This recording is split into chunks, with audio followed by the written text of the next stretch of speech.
Pour vous parler de Dieu dans l'univers des francs-maçons,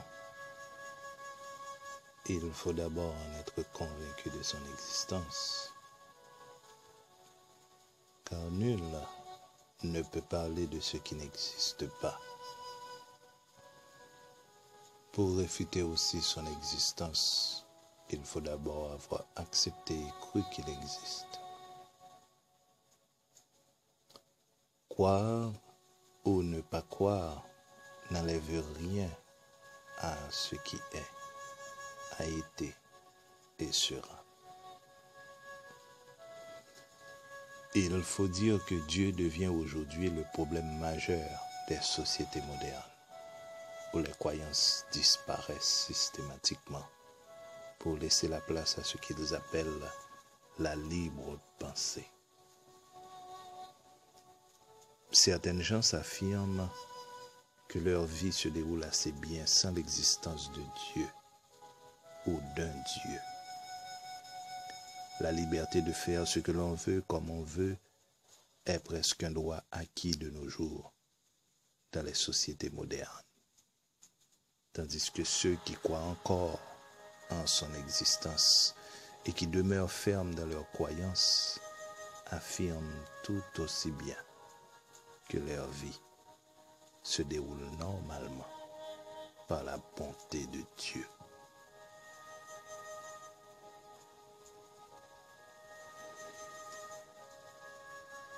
Dieu, par définition, est une force qui désigne un être suprême, structurant l'univers. Pour certains, il peut s'agir d'un concept philosophique ou religieux. Pour d'autres, un principe fondateur issu des religions monothéistes. Et pour d'autres encore, on peut parler de l'être suprême, l'unique, le transcendant universel, le créateur de toutes choses, la perfection absolue. Comme entité philosophique, Dieu est donc le principe d'explication et d'unité de l'univers. Possédant des aspects métaphysiques et religieux très divers,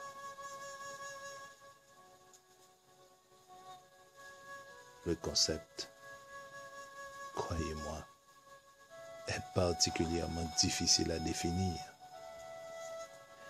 C'est pour cela que dans les sociétés modernes, les croyances tendent à disparaître pour faire place à un athéisme fulgurant. Les scientifiques modernes, à l'heure de l'information numérique, prétendent trouver la réponse aux grandes énigmes des siècles. Il ne s'offre une seule occasion pour que la science ou les scientifiques ne viennent élucider, croit-on, un mystère classé comme surnaturel ou paranormal. La science affirme aujourd'hui avoir franchi les portes de nombreux mystères en y apportant des réponses concluantes et pertinentes sur certains points d'ombre, au nom et par le pouvoir de la technologie. La fiction vient alors remplacer le mystère, ce qui favorise ce rejet systématique de Dieu dans l'existence de certains.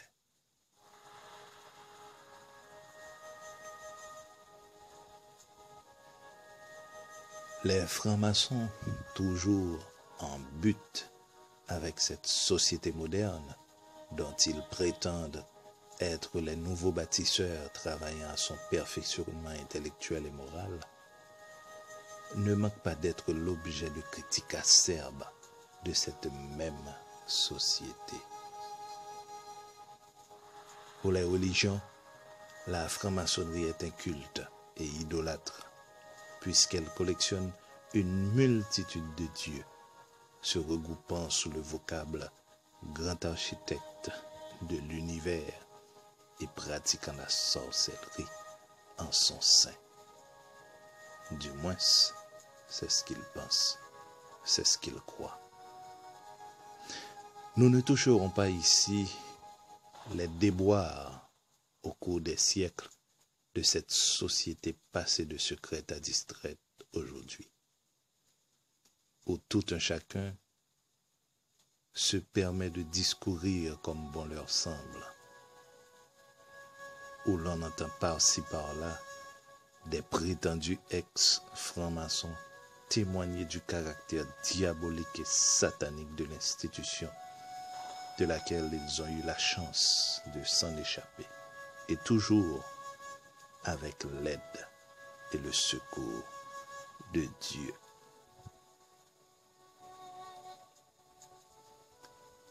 Le mot Dieu, étymologiquement,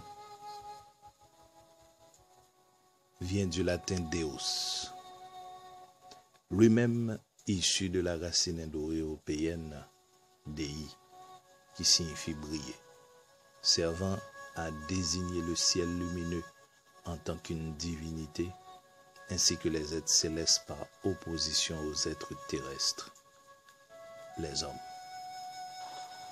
Et étroitement lié à cette notion de lumière, c'est la plus ancienne dénomination indo-européenne de la divinité qui se retrouve dans le nom du dieu grec, Zeus.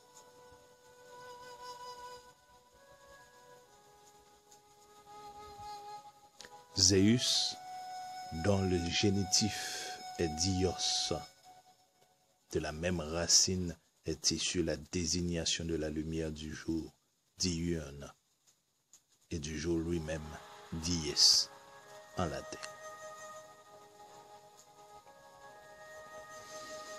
Les francs-maçons se réclament des anciennes confréries de bâtisseurs, des corporations de gens de métier, excellents dans l'architecture.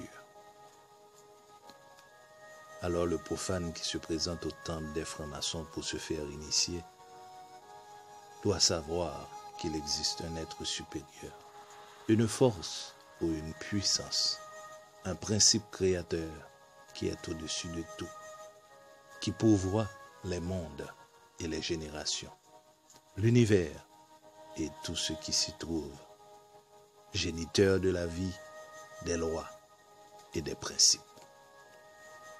Il est sagesse, amour, intelligence, intelligence des intelligences. En lui est la vie, le mouvement et l'être. Et il est désigné sous le vocable du grand architecte de l'univers.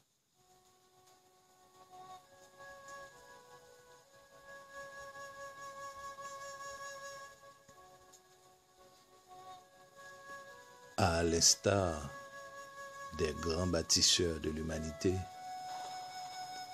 les francs-maçons voient le monde et l'univers entier comme étant l'œuvre d'un grand architecte.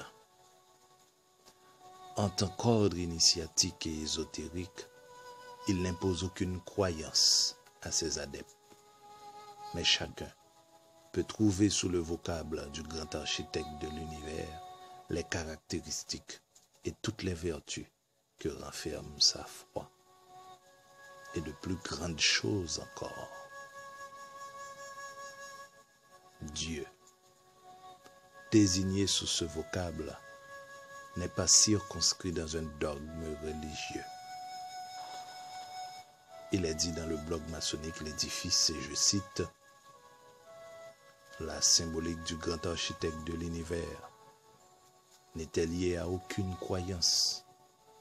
Il exprime la foi du maçon dans sa totale liberté de conscience, transcendant le carreau et ses conditions au voyage vers l'invisible.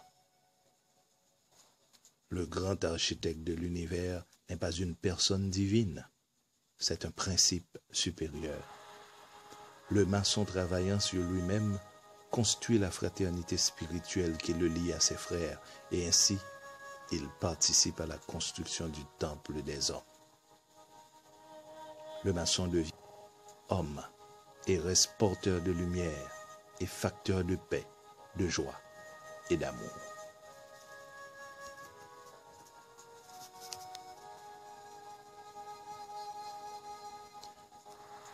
l'évocation du grand architecte de l'univers rappelle en quelque sorte aux francs-maçons qu'ils ne travaillent pas pour leur propre gloire, mais qu'ils utilisent cette intelligence et ce cœur pour servir la dimension spirituelle de l'homme. Il est vrai que certains francs-maçons modernes ont rejeté l'idée de Dieu dans la franc-maçonnerie, mais toujours est-il que ce principe créateur que l'on recherche et que l'on vénère dans la libre conscience ne fait que remplacer, à mon sens, un vocable par un autre.